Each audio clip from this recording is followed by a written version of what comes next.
Ito yung lemonsito ko.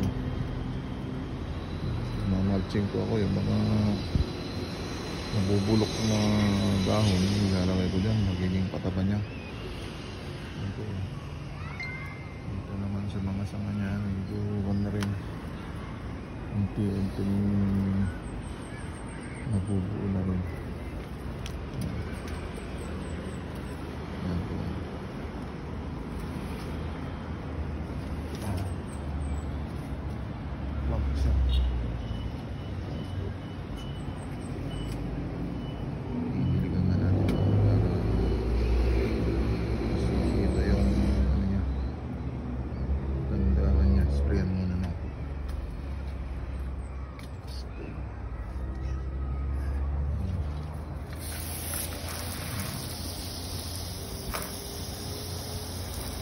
Gandaan kasi ng lemonsito, namumunga, namumulaklak din. Yan ang isang kagandaan yan. Internal material yan. Yan po ay plum. Yan po siya. Ito po yung sample ng yung bunga. Ito po yan, yung bulaklak. Yan siya, mabango yung mga bulaklak ng lemonsito. Dami. Tatrim lang yan. Pag hindi pa hinog, ganyan, green pa lang yung mga maliliit.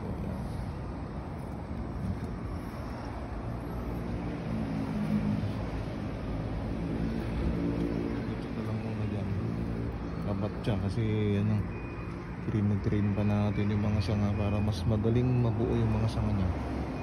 Sabat siya muna. Ito yung isang galing ganyan, Cebu. Ito po Ilocos. Ako po ang namili. Pinant ng mga kasama natin na hunter doon, binili ko. Ito yung bahan ko na isa.